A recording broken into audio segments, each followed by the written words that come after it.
Greetings and salutations, dear viewers. Welcome back, once again, to the realm of Final Fantasy XIV. Today we're going to be tackling the second of 3 dungeons that were introduced in the recent 2.4 patch. And for at least a while, it seemed like the one that everybody wanted to do. So we're going to queue up for a random expert dungeon. Let fate decide where we end up.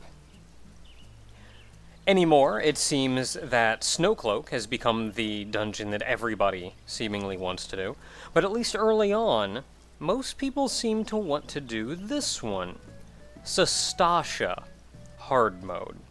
The very first dungeon that we were introduced to when leveling up originally in the game. I think queue times are a bit better now, but especially when this was done, queues took forever. And in turn, let's skip ahead about 20 minutes to when I actually get a group. Waiting on that final tank. And in we go. As with the other dungeons, this is a 4-man dungeon, so we're going in with 1 tank, 1 healer, and 2 DPS. You'll notice that Sastasha has changed a fair amount since the last time you ran through it. In fact, I hardly recognize it. I've been meaning to compare the maps to the two to see what exactly changed.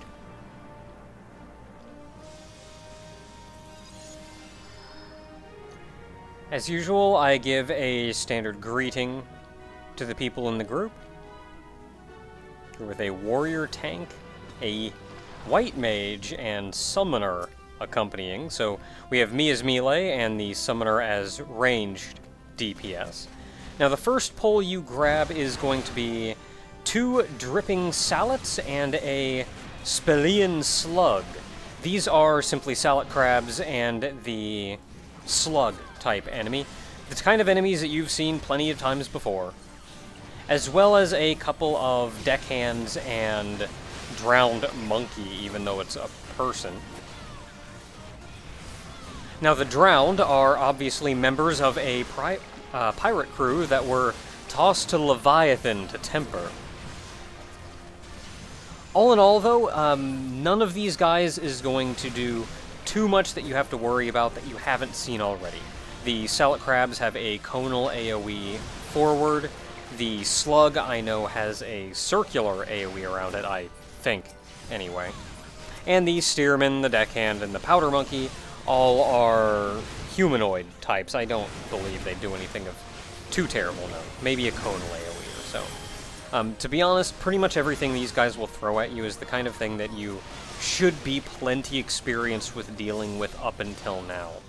Do keep in mind, though, that these are designed for a higher level cap, higher item level cap, and in turn, bigger pulls are going to be more trouble. And you laugh at the DPS that I can pull off. Believe me, if you die, it's going to be because it's either you or the healer. With him saying that, though, that does mean I'm going to have to start using AoEs when I really hate using AoEs if the pull is not more than 6 or 7 enemies. It's simply not efficient. Monk's AoEs are not very good. But if they're concerned about DPS doing it, then I guess I'll give it a go and we'll go from there.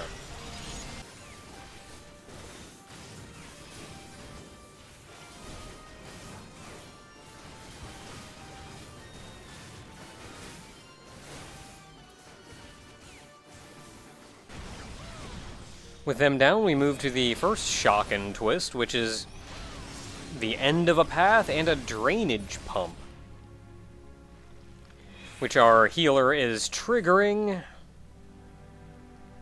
and the whole lake lowers. And it lowers to reveal the first boss. Now, the first boss can be a little tricky, is perhaps the hardest part of this fight.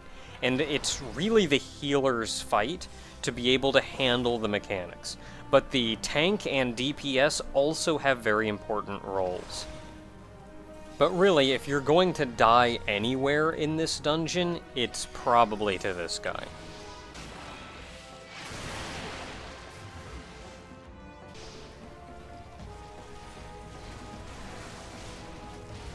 So I don't have the most faith in the healer in this dungeon. But that aside, the boss has a number of attacks that you're going to want to worry about. The first of which should be coming up soon, which is a dot that he puts on everyone. A number of people, anyway. And when it lands on someone, you'll see it land with a sploosh on them. This puts a damage over time effect on them, and it does a minimal amount of damage. But it needs to be Asuna'd off immediately. Because the most dangerous thing in this fight is an attack called Tail Screw. Tail Screw will do all but about 10 of your HP. It doesn't matter how much or little HP you have left, that's how much it'll hit you with. You can see I just got hit with Aqua Ball there, which is the slime debuff, so that's where I was then taking the damage over time. Now, since Tail Screw does all but about 10 of your HP damage, if that dot isn't Asuna'd off, the dot will kill you immediately after getting hit by Tail Screw. Of the utmost importance. Now, Tail Screw can be stunned, which is why the tank needs to be available to stun it for as often as possible. Which is why, as the melee DPS, you can see I'm standing off to his side, and I'll run over and grab the tether off of him. Whoever's connected with that tether by the time he actually uses the ability gets hit with Stun Claws. This will stun you and leave you unable to do much of anything for a pretty extended period of time. If the tank gets hit by that, they're not going to be able to stop Tail Screw. However, you can simply trade it back and forth, so I'm standing to the side of the boss, despite that I would get more DPS being behind him, if only because it makes it easier for me to see and grab that chain off the tank. Sometimes I've had the tank run over to the melee to give it to me. However, most tanks don't do it, which is then why I make the effort to run over and grab it off of the tank myself. Those are the main mechanics you have to work with on this one, though. And with that done, you can now move on. You get one chest for beating him. This one chest then has either an item that you can use to get a piece of item level 90 equipment, or a crafting item. Why the tank is bringing all three of these up here is beyond me. I think he was trying to get the next group of enemies to spawn, but you actually have to kill these three enemies before the next enemies arrive. These three enemies, simply a number of... They're not catfish. What are these things called? I don't know. Not important. They don't do too much of note. I think they have a directional AoE. For the most part, stuff that you should know how to handle.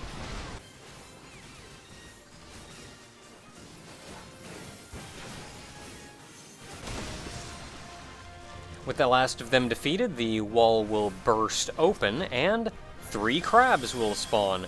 One crab is actually named slightly different from the others, but I've not seen it do anything of note different from the others, anyway. All 3 of the crabs have a frontal and rear conal AoE, so do be aware of that. But other than that, simply don't get hit by the AoEs and power them down.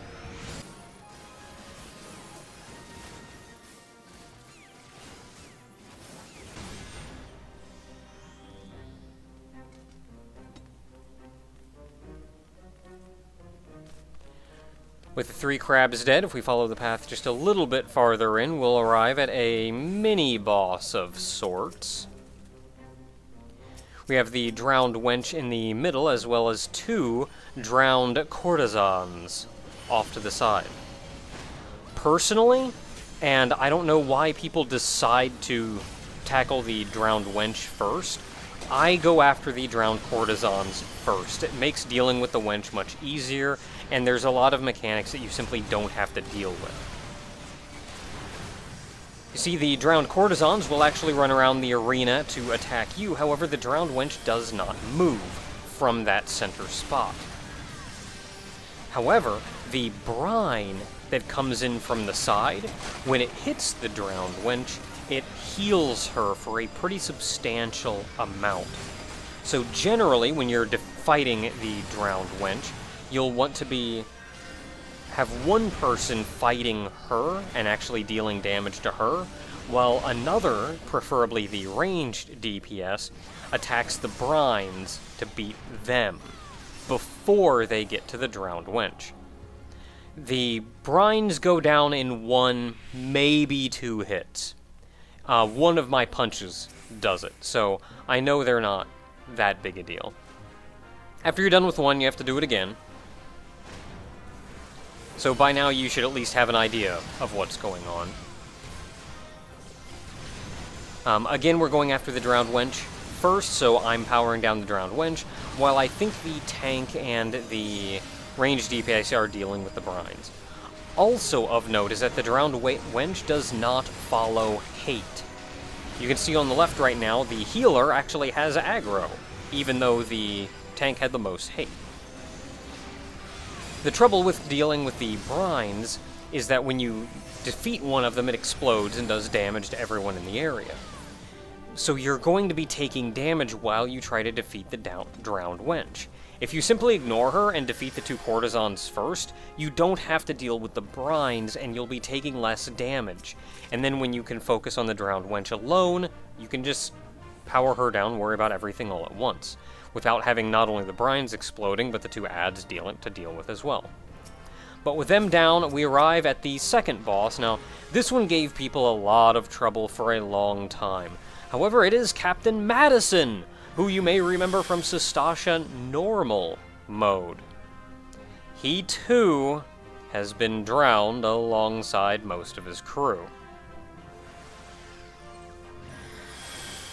A lot of the deal with this fight is dealing with the adds, though the adds aren't anything too fancy. The Captain's Leech is a mage.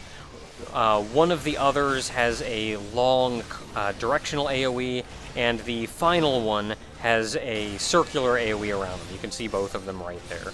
The adds will go down very quickly, they're not much of a threat at all, and then you can focus on Captain Madison himself. Captain Madison has a number of attacks to worry about, one of which is a charge that he will do when he flies across the arena to ram somebody, and then he'll immediately turn back around and go towards whoever he has hate on. And then when you see a target over someone, he'll turn around and start shooting them. As long as he's shooting them, he will slowly gain stacks of a buff that make him do more and more and more damage.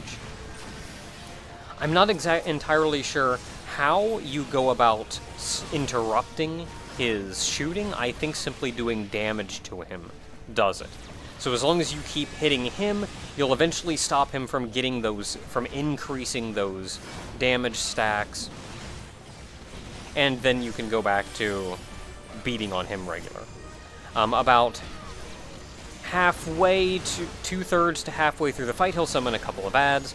These are the same adds you've dealt with before, so simply take them down as you have already, and then go right back to beating on Captain Madison. He'll say a couple lines of dialogue a couple times, and you may think he's doing something, but it takes him down to about 1/3 of his health before he actually does anything else of note. Until then, he's still simply got his shooting his gun, he's got a slash, and he's got his dash across the arena. Now here at about 25% health, he'll summon more adds. Resist the urge, and this is the most important part of this fight, resist the urge to attempt to kill the adds first. Power down Captain Madison. At 15% HP, he will simply run away and summon more adds.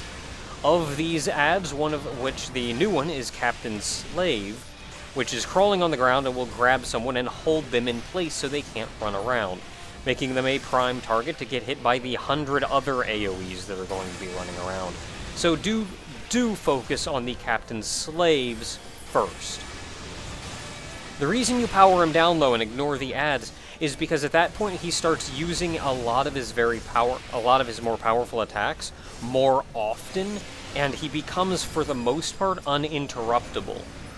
So he'll be shooting, he'll be gaining stacks, and it'll get to the point where he can almost just start one-shotting people if you leave him be. So just don't bother. Power him down before he starts just murdering everybody. The ads are all very weak, and they're not nearly as big a threat. For beating him, however, 2 chests drop. Of the 2 chests, it's the same drops as we've always had, which is an item that lets you get an item level 90 piece of equipment, or a piece of crafting equipment. Crafting item, anyway. Just a little bit further in, and you'll find 2 more drowned victims. We've fought these very early on in the dungeon. They're nothing of terrible note. There's a chest off to the side with a random item in it, such as an X-Ether. We also saw one not long ago, just before fighting Captain Madison.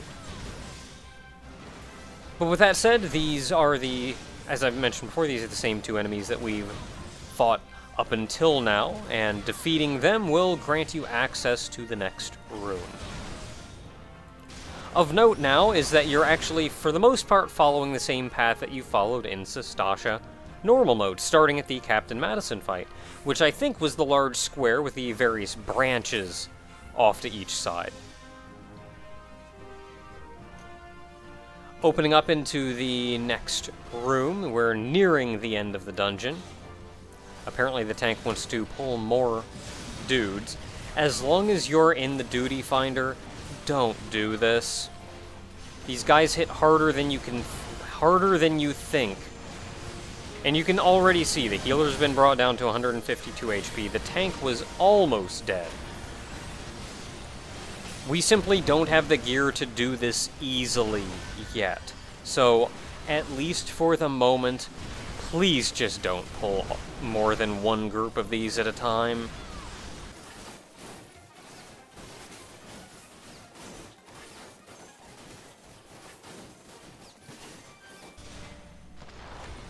And there we go. That is 2 of the small groups pulled. There's 1 remaining.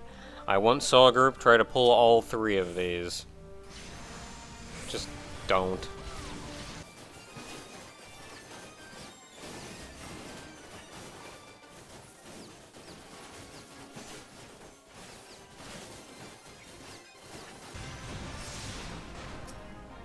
As soon as the room is emptied, the first mate runs out, who has, of course, also been drowned, much like the others.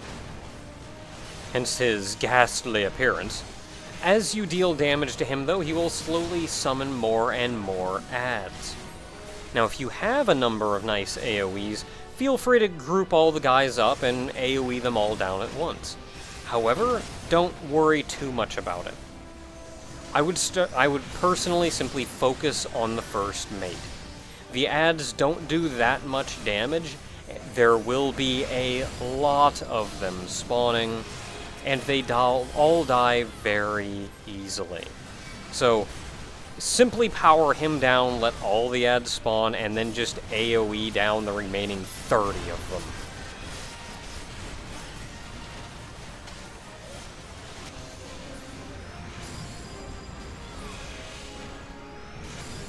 They go down fairly easily.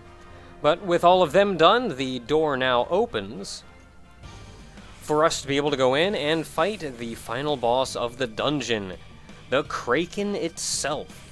You may remember seeing this from Hullbreaker Island. When we fought it there, we merely fought as tentacles. Nay, this time we're fighting the Kraken itself. As soon as everyone's done bantering, it looks like we're ready to go. The Kraken can be tanked, but I don't know if there's a special purpose to it. By and large, your main threat is going to be the number of tentacles and arms that are around the arena. Your first priority when they spawn should be to destroy the tentacles. Not the tentacles. Your first priority should be to destroy the Kraken's arms. The ones labeled specifically as arms. Don't bother with the tentacles. The only thing the tentacles can do is, if you're standing close enough, they can throw you around the arena. But that's about it. As long as all of the arms are killed, you'll get a mess when the Kraken tries to use a move called Strange Tides. You'll see a message pop up that says the Kraken could not bring to bear its arms against you. If the attack does go off, then you'll see that large whirlwind that appeared around me not long ago that hurt like a son of a gun. As long as you kill all of the arms, he'll use Stranger Tides now, and it'll simply say, the Kraken cannot bring its arms to bear against you, and that's the end of it. So you go right back to beating on the Kraken. You get a brief amount of time to beat on him before you need to go back out and beat on the arms themselves. While you're fighting the Kraken itself, there is a mild safe spot, if you want to stand in it, off to either of his sides. You should not really stand in front of him by any stretch, or you're going to get hit by Inkjet. Now, Inkjet doesn't do a lot of damage, but it does blind you. But as long as you're standing on his sides, really cram yourself in there, you'll avoid the AoE entirely. This isn't as important, though, since generally when he uses Inkjet, you'll be off dealing with the arms anyway, so you shouldn't be standing that close to him in the first place. Now, I'm just going to stand back and hope I don't get hit by the tentacles themselves. Now, as the fight goes on, of course, when it first starts out, yep, still getting tossed around. When the tentacle throws you, it throws you and will always grab and throw you into getting hit by Inkjet. So if you do get hit, be prepared to get hit by that. But for the most part, it's not the most complicated fight. You're going to be busy for a while dealing with something else, so you won't have as much opportunity to actually deal damage to the Kraken itself. But the fight is fairly simple. Simply keep your distance from the tentacles. Whenever the arms show up, defeat all of the arms, and then go back to beating on the Kraken. Stand off to his sides if you don't want to get hit by much of anything at all, and you should be good. As the fight goes on, the more and more arms spawn. There can only be 6 appendages out at a time. There's only 6 holes for them. And then occasionally they'll pull in and rejigger themselves and come back out again. However, when they come back out again, I do believe they're all back.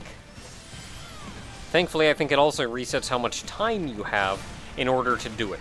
Maybe I'm not entirely sure of the purpose of this. Maybe we're simply pushing the boss into a new phase.